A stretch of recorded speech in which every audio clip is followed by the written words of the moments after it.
You know what's strange? We talk endlessly about baby boomers. We dissect millennials piece by piece. We examine Gen Z like they're some kind of fascinating new species. But there's an entire generation standing right in the middle, barely mentioned, almost invisible. Generation X, born roughly between 1965 and 1980.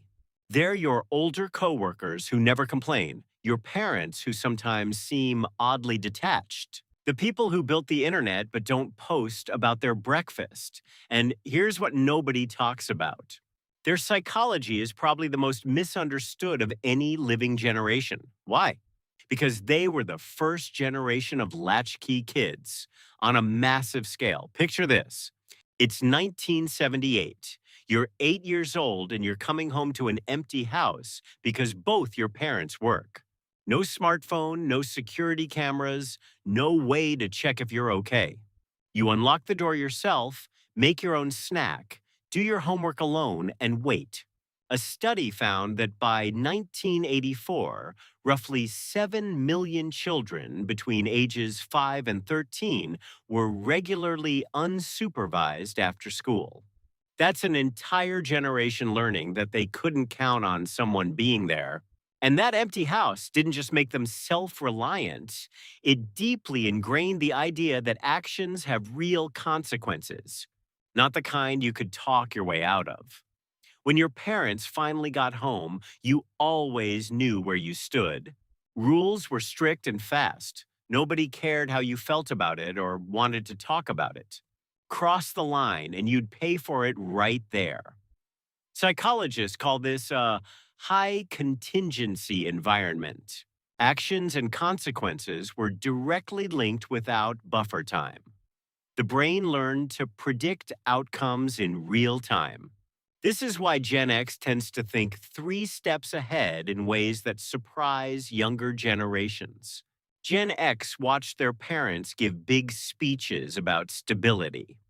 Then divorce rates skyrocketed through the 70s and 80s. They watched people give everything to companies, then get pink slips in return.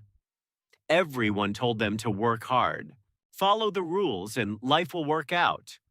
But then the rules changed right in front of their eyes.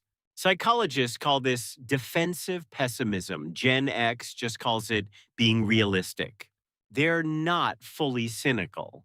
They hope for good things, but deep down, they expect the rug to be pulled out.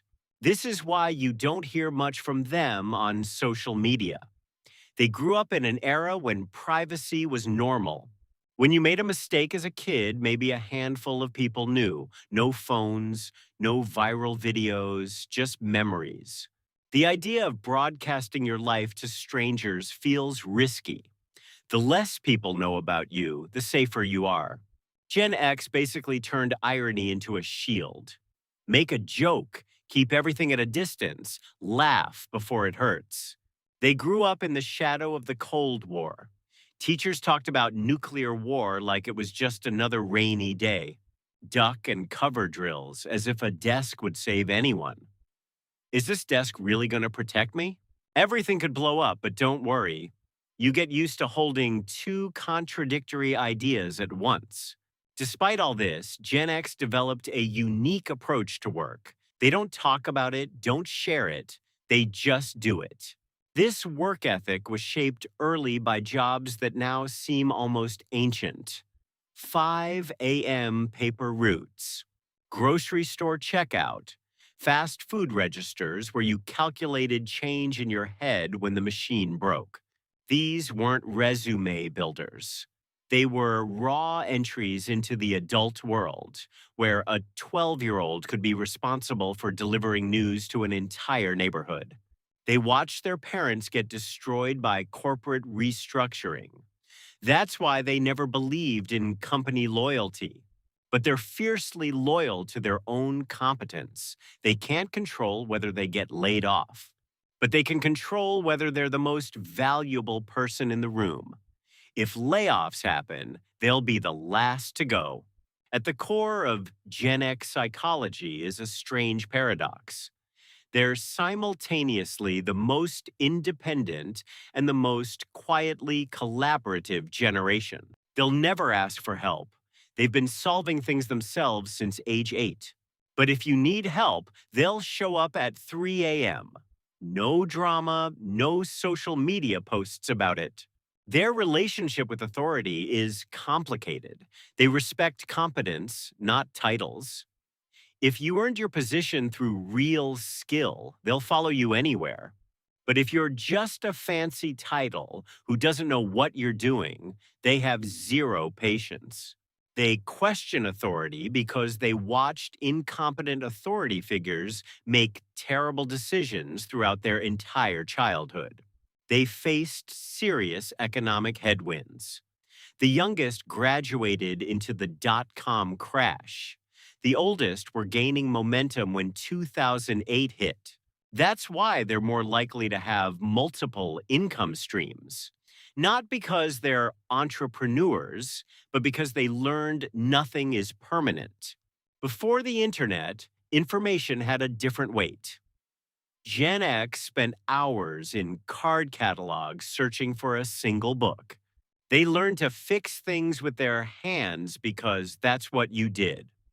When your bike chain slipped, you didn't call a technician. You figured it out. Now they're watching their own children grow up in a completely different world. They gave them all the attention they never had, but sometimes they worry they made them too soft. They're the bridge generation, and bridges don't get much attention. They're just there, doing the work, holding everything together, expecting nothing in return.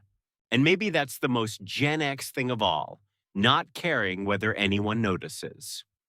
If this video resonated with you, consider subscribing. See you in the next one.